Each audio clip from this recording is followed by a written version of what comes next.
है त यो के अरे यो चाहिँ दुई खुट्टे लोकल सेतो भाले। हामी आज कुन ठाउँमा आइपुगेका छौँ? मयुङको यो कुन के होटल हो कि होमस्टे? मयुङको होमस्टेमा हामी चाहिँ दिनभरि हिँडेर आएर चाहिँ टक्क यो सेतो भाले जाँदैछ है। नेपालमा चाहिँ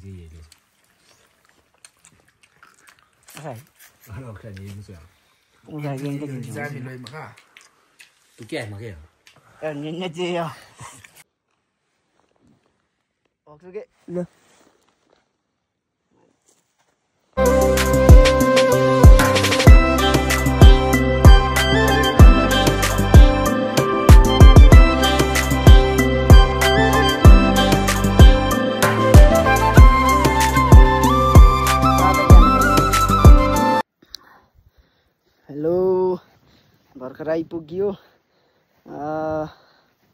के भन्छ मयुङ डाँडा। अघि नै आइपुग्ने थियौँ बाटो भुलेर। अनि सिन चाहिँ बबाल छ, एकदमै बबाल छ। यहाँ सेल्फी क्यामेरा त्यो अगाडिको फ्रन्ट क्यामेराबाट आउँदैन रहेछ खासै राम्रो। अनि यता छ, यता सनराइजिङ हुँदैछ, सन घाम उता आउँदैछ। अनि यो साइडमा छ हिमाल, हिमालै हिमाल। हाम्रो अनुमानमा यो छेउको कता हो छेउ के मकालु भन्ने कुरा साथीहरूले गर्दै हुनुहुन्छ। छेउको मकालु हुँदै बिचमा एभरेस्ट पनि देखिन्छ भन्नुहुन्छ साथीहरू, जानकार साथीहरू। अनि लास्टमा अन्तिमको चाहिँ त्यो नुम्बुर हो कि भन्ने कुरा पनि गर्दै हुनुहुन्छ।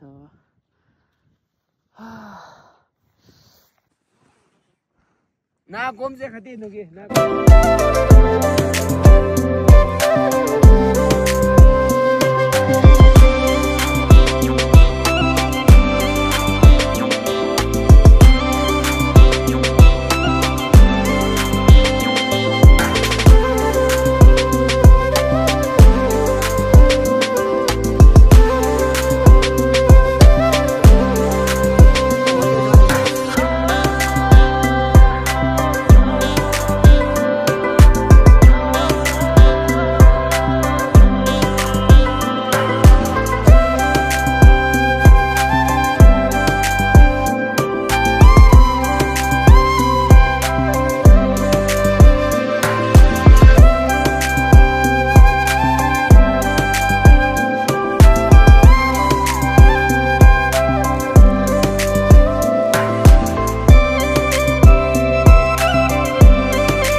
एकदम झल्लै छु यार।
मयुङ डाँडाबाट फर्केर खाजा चौरीको मासु चौरीको मासु याक केको मासु अरे याकको मासु याक चौरी खै केको मासु हो अब चाहिँ एकदम टेस्टी छ है यहाँ एउटा यो यसरी खानुपर्ने रहेछ है सोलुतिर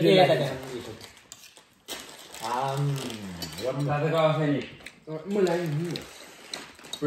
पनि होला तातो पानी एउटा फेरि दिनु पर्यो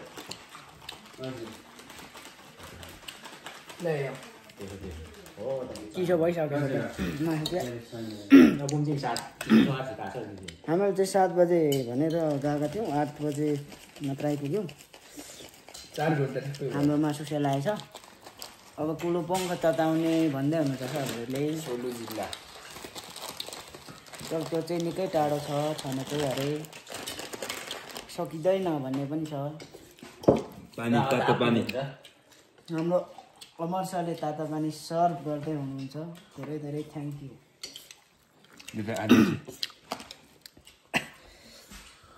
मासु चाहिँ उपेन्द्र सरले मन पराउने खालको भएछ चिसो किलोको चिसो छुने गरी अनि दुङको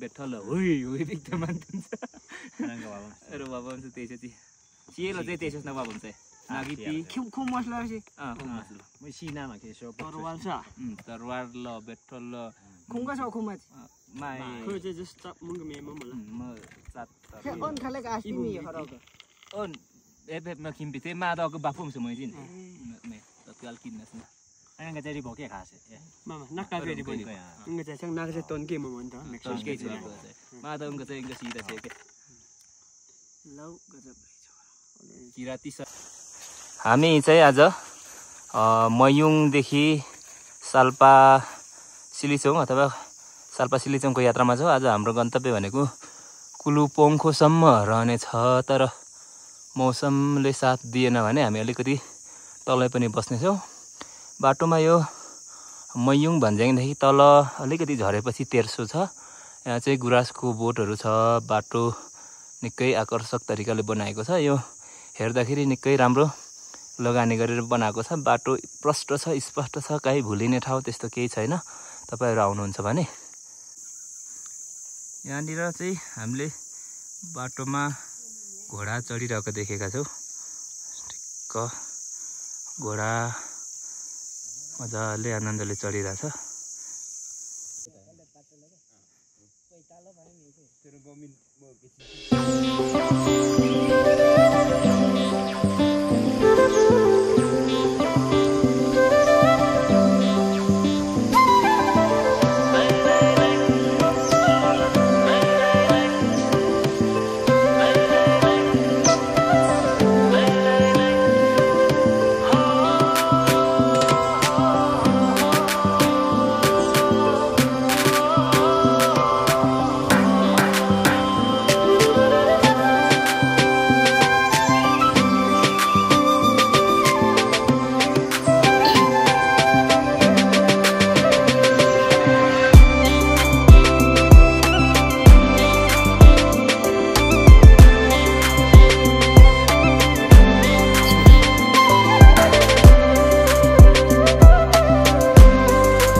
क्रममा आज हामीले चाहिँ यहाँनिर जङ्गलमा फल्ने ठेकी फल किवी जङ्गली किवी यो चाहिँ हाइब्रिड नभएको यो भेटेका छौँ।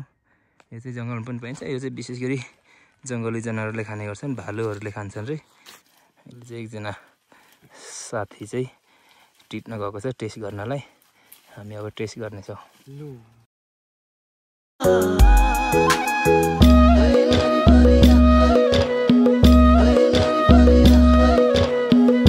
यो बाटो चाहिँ साल्पा सिलिचोङ कुलुपोङखो लाउरेभिर निस्किने बाटो हो। ओह्रालो छ। अब यो ओह्रालो झरिसकेपछि थोरै उकालो छ। उकालो पछि फेरि ओह्रालो झरेपछि चाहिँ हामी लौरेभिर निस्किन्छौँ। त्यो लौरेभिर कटे पछाडि चाहिँ रावाधाप पुगिन्छ। रावाधाप पछाडि कुलुपोङखो पुगिन्छ। आजको बास हाम्रो डेस्टिनेसन कुलुपोङखो रहेको छ। बाटो चाहिँ स्पष्ट छ, राम्रो छ, भर्खर बनाएको जस्तो छ, नयाँ छ। पुरै स्मुथ टाइपले हिँड्न सकिने खालको हाइकिङको लागि बेस्ट वे भन्छु म। यो चाहिँ गुराँसको छायामुनि शीतलतासँगै यात्राको गन्तव्य यात्राले गन्तव्य पछ्याइरहेको छ, गन्तव्य खोजिरहेको छ। यहाँनिर चाहिँ विभिन्न प्रकारका जनावरहरू बाटोमा भेटिन्छन्। बाख्रा, भेडा, याक, जप्के, चौरी कुकुरहरू भेटिन्छन्। यो very best way for hiking.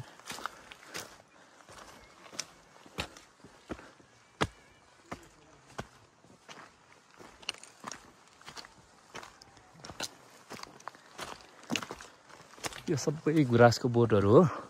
गुराँस फुल्ने सिजनमा आइयो भने चाहिँ यतातिर चाहिँ ढकमक्क गुराँस फुलिरहेको हुन्छ, निकै रमाइलो हुन्छ। गुराँसको छायामुनि हिँड्नु परेको छ। यस्तो राम्रो छ कि यार, वाउ। यो चाहिँ निकै आकर्षक तरिकाले बनाएको छ बिसाउने। यहाँनिर चाहिँ टेबल स्ट्रक्चरको ढुङ्गाकै सबै बनाएको छ। यहाँनिर माथि चाहिँ के छ भन्दाखेरि बिसाउने चौतारी पनि छ। साथीहरू आरामसाथ बिसाइरहेका छन्। यो निकै कलात्मक, निकै सुन्दर र निकै मेहनतको साथ बनाइएको छ। यो ठाउँ चाहिँ हामी साल्पा निस्किने बाटोको यहाँनिर निकै कलात्मक रूपमा बनाएको कुर्सी टेबलहरू छ। यो चाहिँ ढुङ्गाबाट बनाइएको छ। यहाँनिर माथिल्लोपट्टि चाहिँ बिसाउने चौतारी छ, अनि चौतारी छ यहाँनिर बिसाउने। त्यस पछाडि त चाहिँ बस्ने, आराम गर्ने टेबलहरू पनि छ। निकै कलात्मक रूपमा बनाएको छ। यहाँनिर हेर्दाखेरि मेहनत पनि निकै नै लगाएको होला, निकै आकर्षक छ। यतिको चाहिँ गर्नुपर्छ। यो हो नि त तरिका। यहाँनिर तल्लोमा बस्ने, यहाँ बिचमा चाहिँ झोलाहरू, केही खाजाहरू राखेर खाने ठाउँ होला, हुनसक्छ।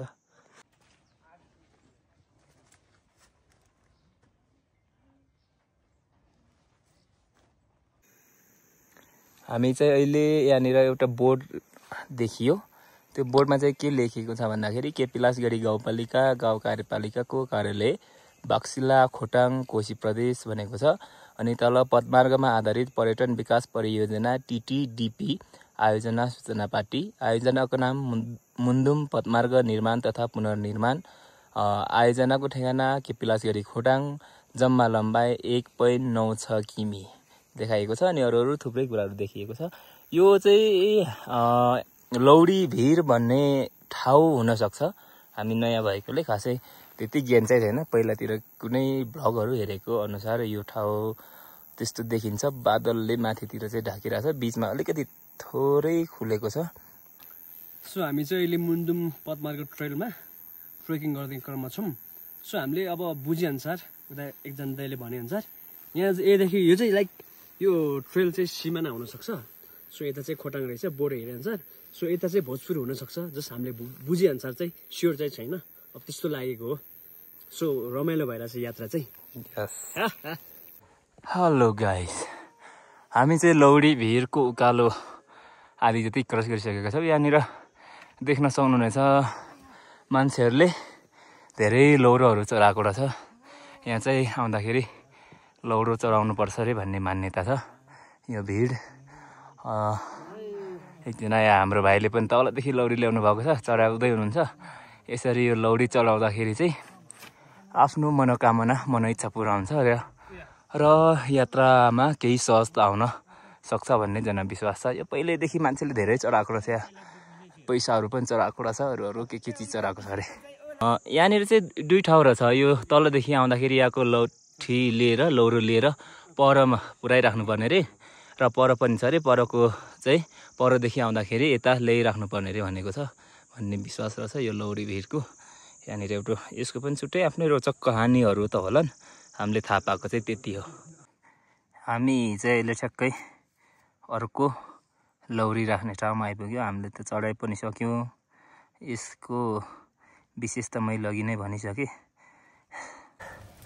गाइजहरू, हामी चाहिँ मयुङदेखि आज हाम्रो टार्गेट कुलुपोङखो थियो, तर बिचमा पानी पर्यो अनि मौसम प्रतिकूलताको कारण र बाटो चाहिँ भुलियो ठाउँमा। त्यसैले गर्दाखेरि हामी चाहिँ बिच बाटोमै बास बसेका छौँ। र यहाँनिर एउटा सानो गोठ रहेछ। भेरी गोठ हो कि खै के गोठ हो, चौरी गोठ हो, मान्छेहरू पनि हुनुहुन्न। त्यहाँनिर चाहिँ हामी चाहिँ दाउरा बालेर बसिरहेको छौँ।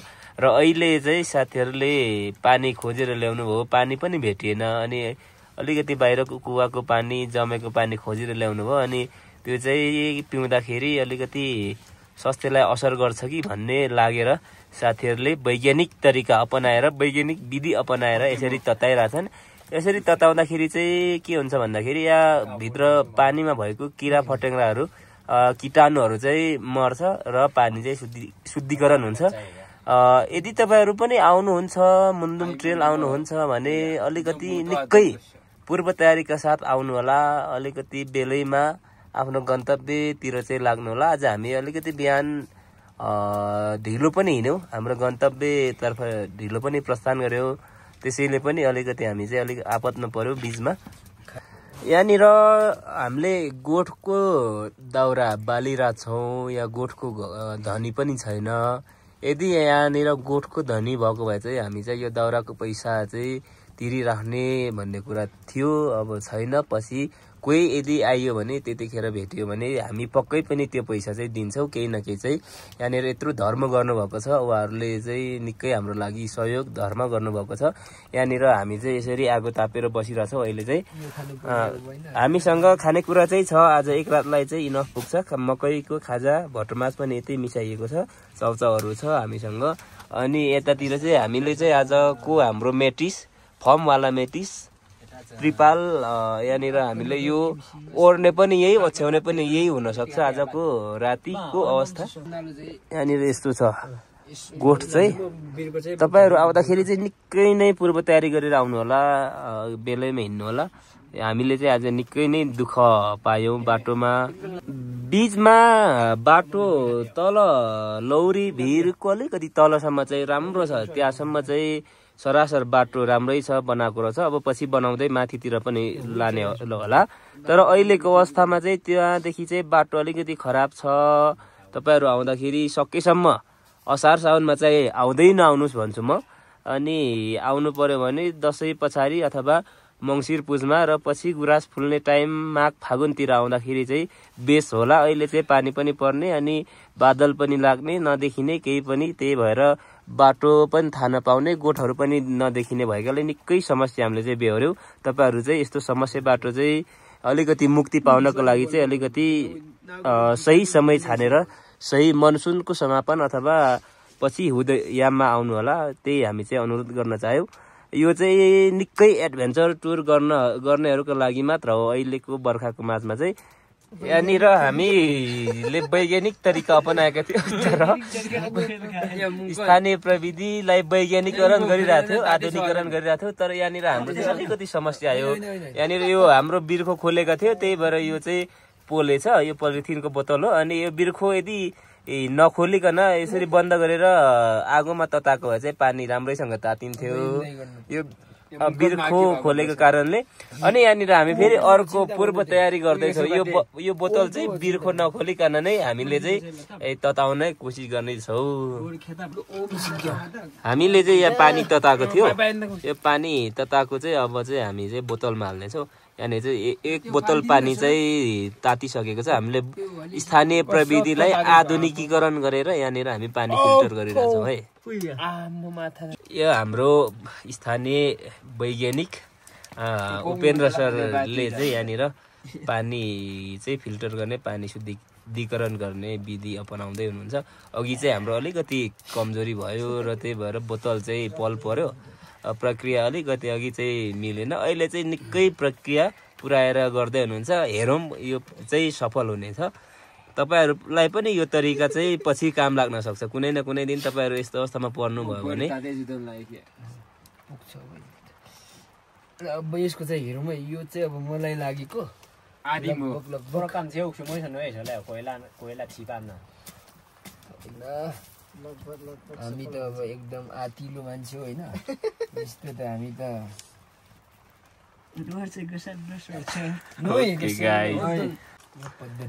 हेर्नुहोस् है गाइज, हाम्रो पद्धतिले अहिले चाहिँ पूर्ण रूपमा काम गरेको छ।